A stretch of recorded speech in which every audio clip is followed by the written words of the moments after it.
बिस्मिल्लाहिर्रहमानिर्रहीम। अस्सलाम वालेकुम। A1 टीवी के न्यूज़ स्टूडियो से मैं हूं अदील मुमताज़। नज़र डालेंगे हेडलाइंस पर। लाहौर में दफ़ा 144 के बावजूद PTI रैली निकालने को तैयार। कारकुनान की जमान पार्क आमद जारी। इमरान खान रैली की क़ियादत करेंगे। रैली गड़ी शऊ और रेलवे स्टेशन की तरफ जाएगी। सर्कुलर रोड शाह आलम चौक से रैली लोहारी गेट पहुंचेगी। उर्दू बाजार से गुजर कर दाता दरबार पर खत्म होगी। निगरान हुकूमत का तहरीक इंसाफ की रैली रोकने का प्लान। लाहौर में दफा 144 नाफिज। पुलिस की भारी नफरी ने पोजीशन संभाल ली। लाहौर में 10 रोज के लिए रेंजर्स तैनात करने का नोटिफिकेशन भी जारी।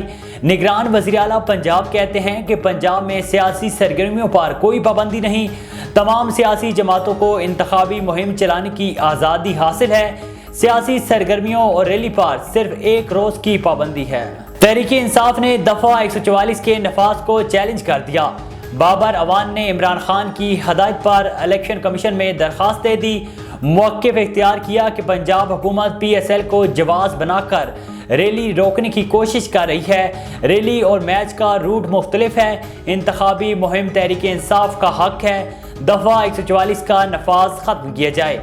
यास्मीन राशिद ने भी चीफ इलेक्शन कमिश्नर को दरखास्त जमा करवा दी।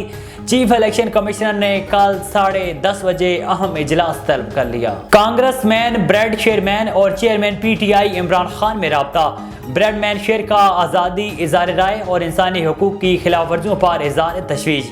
कहा कि पाकिस्तान के अंदरूनी मामलात में मदाखलत अच्छी नहीं। इंसानी हुकूक की खिलाफ वर्जियों पर आवाज़ उठाते रहेंगे। पुरअमन एहतजाज को तस्लीम करना हुकूमत की जिम्मेदारी है। और कराची में PTI रहनुमाओं के घरों पर छापे। रुकने सिंध असम्बली अरसलान ताज गिरफ्तार। MPA राजा अजहर की रिहाइशगाह पर भी छापा। घर पर नहीं थे। वालदा अरसलान ताज ने कहा है कि 20 से 25 लोग जबरदस्ती घर में घुसकर बेटे को ले गए। रहनुमा PTI फिरदौस नकवी कहते हैं कि MPA को बगैर वारंट गिरफ्तार किया गया। पुलिस ने गुमशुदगी की दरखास्त लेने से भी इनकार कर दिया।